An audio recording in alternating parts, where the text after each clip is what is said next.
लो बादशाह, 2 रत्ती क्या आप पूरी डली रख लो।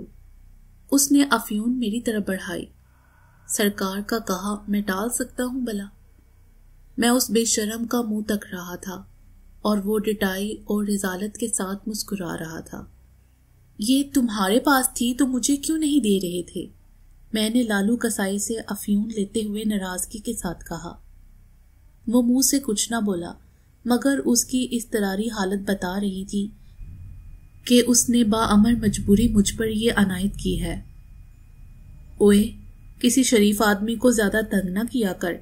मक्खन साई ने लालू को अपने पास बुलाया और इस्तेहज़ाइया अंदाज में मेरी तरफ देखते हुए कहने लगा। मुझे मक्खन साई की बातों की समझ नहीं आ रही थी। वो उसे समझा रहा था या मुझे तंज कर रहा था? तंज कर रहा था तो क्यों? एक तरफ वो ऐसे इशारे भी दे रहा था जैसे वो मेरे हालात से बाखबर हो। उसके बारे ऐसी ही बातें मशहूर थीं कि वो दिलों की बातें पकड़ लेता था। जा, अब इसे वापस ले जा। मक्खन साई ने उसकी कमर पर थापड़ा दिया। लालू कसाई ने अकीदत से झुककर मक्खन साई के घुटने छुए तो वो मुझे गहरी नजरों के साथ मुस्कुरा कर देखने लगा। बोला, मियाँ कभी दिल मचले और कुछ बातों की समझ ना आए तो चले आना। मक्खन साई का दरवाजा खुला मिलेगा। मैंने गैर इरादी तौर पर इस बात में सर हिलाया। और हाँ, अपने बाबा जी को मेरा सलाम कहना। मैं चौंका और किसी असील घोड़े की तरह मेरे अंदर कोई शैबत की। मेरे माथे पर पसीना आ गया। तो क्या मक्खन साई इस हद तक बातनी है? उसे क्या मालूम मुझे किसने किस काम से भेजा है? खुदा गवाह है, मैं उस लम्हे मजबूर हो गया और उसके लिए मेरे दिल में रोब पैदा हुआ।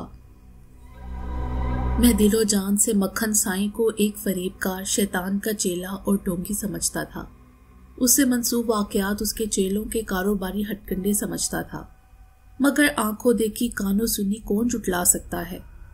सो ये मेरे साथ भी हुआ। आप बाबा जी सरकार को जानते हैं? मैं बेख्तियार होकर मक्खन साई के पास पहुंच गया। तेरे बाबा जी सरकार मुझे भी जानते हैं पुत्र जी। मक्खन साई धीरे से बदला, मगर उसका अंदाज मायने खेज था, ऐसे जैसे मुझे कुछ समझाना चाह रहा था। वक्त हासा हो चुका था। मुझे वापसी की भी फिक्र थी, लिहाजा मैंने उसकी मरगूबियत के हसार से निकलते हुए लालू कसाई से वापस चलने के लिए कहा। मक्खन साई अपने डेरे की तरफ चल दिया, लेकिन उसका एक मलंग पीछे रह गया। उसने लालू कसाई के सामने हाथ फैला दिया। नजराना। लालू कसाई ने मेरी जानिब देखा और एक बार फिर शलवार के नेफे से अफ्यून की 2-3 डलियां निकालकर मलंग को पकड़ा दी।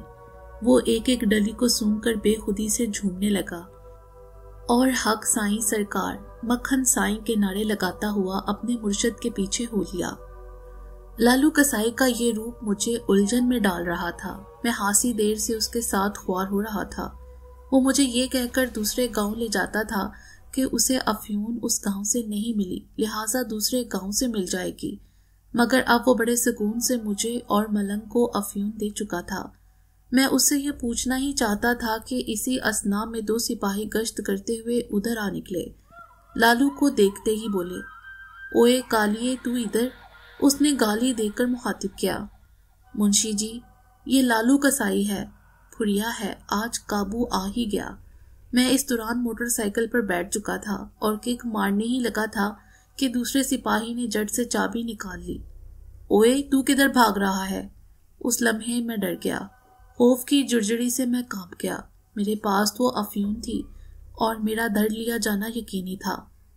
जनाब, मसला क्या है? मैंने जुर्रत से काम लेते हुए अपना तारुफ कराया। तो चाबी छीनने वाला एक लहजे के लिए रुका और बोला, कार्ड है आपके पास? है। मैंने अखबार का कार्ड निकाल कर दिखाया तो वो बोला, आप इस फुड़िये के साथ यहाँ क्या कर रही हैं?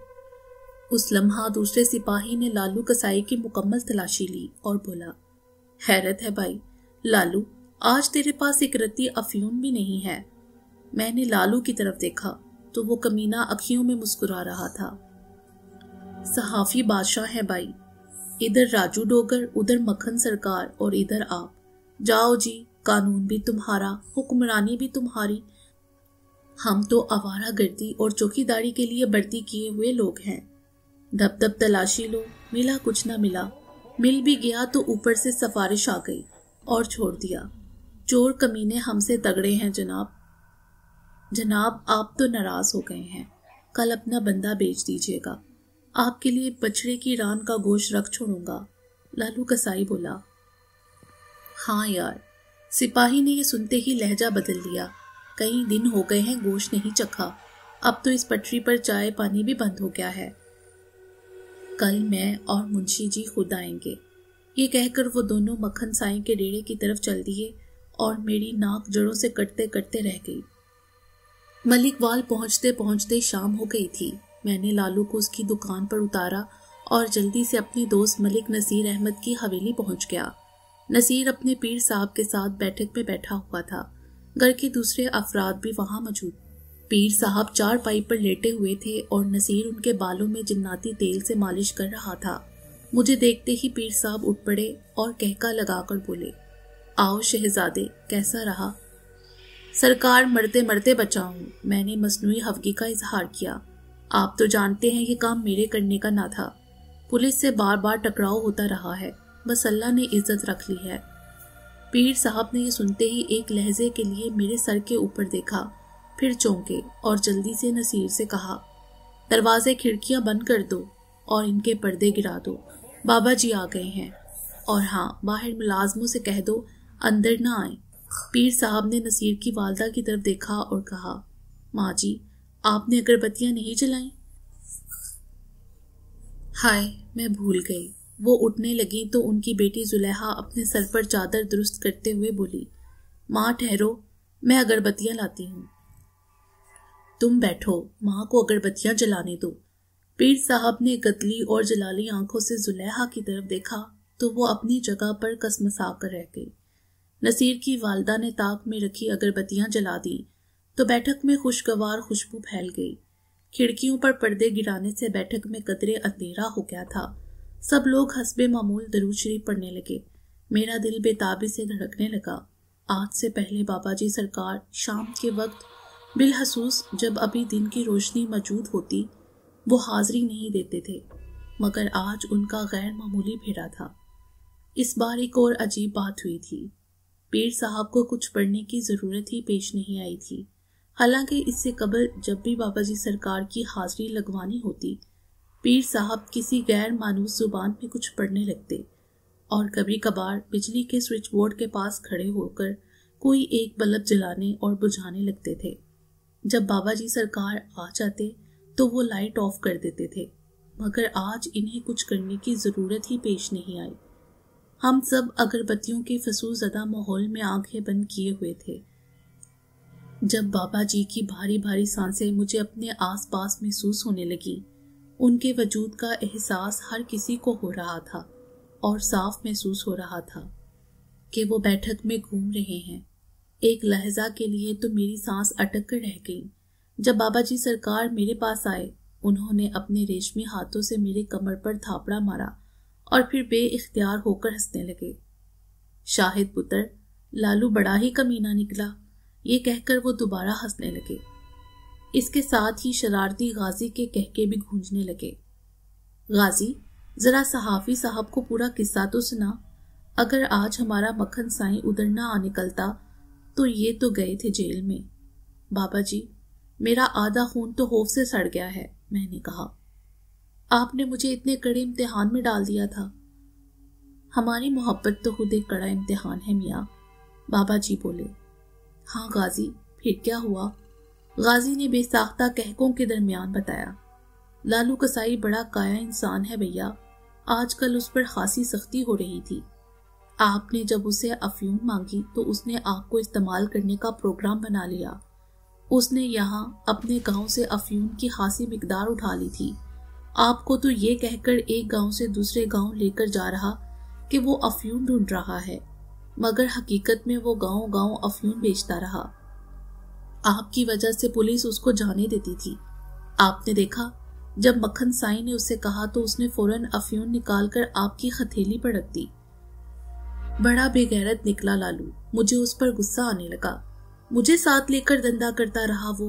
बाबा जी सरकार, अगर मैं पकड़ा जाता तो आप जानते हैं मेरे साथ क्या होता। तू क्यों पकड़ा जाता?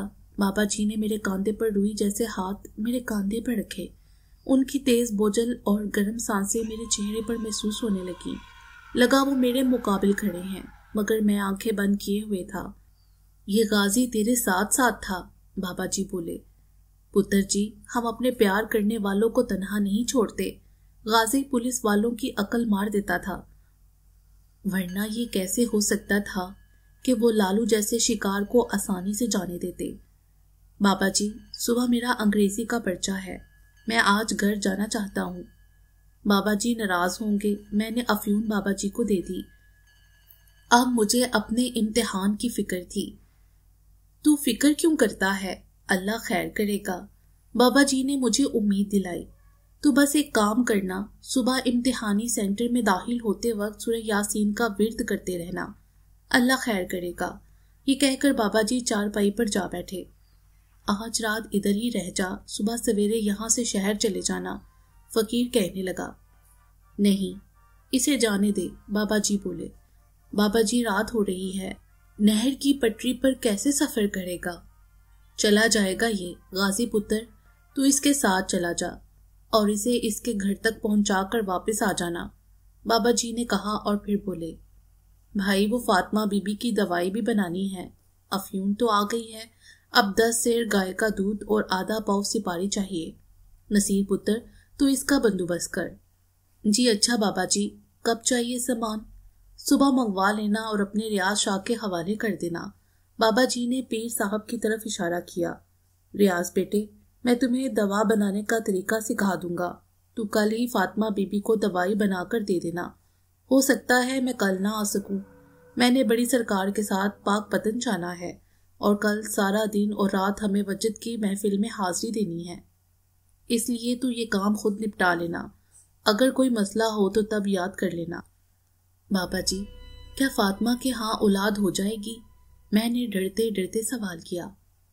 अल्लाह ने चाहा तो जरूर होगी। फातिमा मेरे गांव की रहने वाली थी। उसकी शादी को 12 बरस हो चुके थे और अब तक उसकी गोद हरी नहीं हुई थी।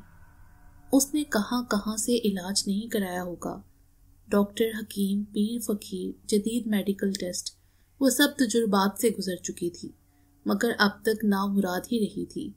डॉक्टरों ने कह दिया था कि वो बांझ है, उसकी औलाद नहीं हो सकती, मगर दुखियारी उम्मीदों बड़ी थी। मायूसी के गर्दाब में आसरे तलाश करती फिरती थी।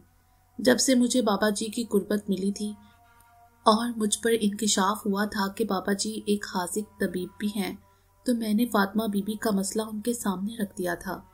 उनसे इल्तिजा की कि वो उसके लिए दवाई बना दें। मुमकिन है इंसानों की बनाई दवाई जो काम न कर सकी, एक बरगजीदा जिनके हाथों से इस दुखियारी के दर्द का मदावा हो जाता। बाबा जी ने हामी भर ली और मैं फातिमा को लेकर बाबा जी के पास आ गया।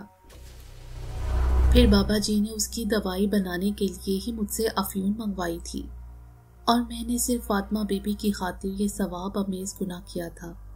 हालांकि जब बाबा जी ने नुस्खा में शामिल करने के लिए अफयून लाने के लिए मुझे कहा तो मैंने बहुत तरद्दुद भी किया था और पीर साहब रियाज शाह से कहा था कि बाबा जी के लिए अफयून लाना क्या मसला हो सकता है, वो खुद क्यों नहीं ले आते। पीर साहब रियाज शाह ने इस कदर हवकी का इजहार किया और कहा था, एक तो बाबा जी ने तुझ पर मेहरबानी करते हुए एक कीमती तरीन दवाई बनाकर देने का वादा कर लिया है, ऊपर से तू हुज्जत करते हो। बाबा जी ने ये सुन लिया तो नाराज होंगे। पीर साहब, मेरा कहने का मकसद ये है कि मैंने कभी ये काम नहीं किया, इसमें खतरा है। मैंने वजाहत पेश की।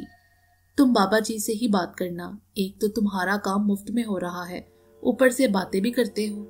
मैं पीर साहब की नाराजगी से इस कदर खौफजदा हो गया कि मैंने कहा, आप नाराज ना हो सरकार, मैं ले आऊंगा। उस शाम जब बाबा जी सरकार हाजिर हुए तो पीर साहब ने उन्हें कहा, शाहिद मियाँ कहते हैं कि बाबा जी अफयून खुद क्यों नहीं ले आते। बाबा जी ने निहायत शफीक अंदाज में मुझे समझाया, मियाँ, हम इंसानी मामलात में मदाखलत के इस कदर मिजाज नहीं है कि ऐसी अशिया खरीदते फिरें। कानून कुदरत और अहकामात जिन्नात के मुताबिक तमाम नशावर अशिया हम पर ममनू हैं। जैसा कि तुम इंसानों पर। मगर तुम लोग कवानीने अलैहा की खिलाफ वर्जी करते रहते हो, मगर हम में ये ताब नहीं। लाने को हम ला सकते हैं, मगर कोई मोमिन जिन ये काम नहीं कर सकता। हाँ, अगर उसका आमिल उसे मजबूर करे तो वो ऐसी कभी हरकत करता है, मगर उसकी जिम्मेदारी फिर उसके आमिल की गर्दन पर होती है। बाबा जी ने मुझे जिन्नात के दायरे अमल में रहने वाले अहकामात से आगाह किया और मैंने शर्मसारी से सर झुकाकर वादा किया था कि ये काम मैं खुद करूँगा।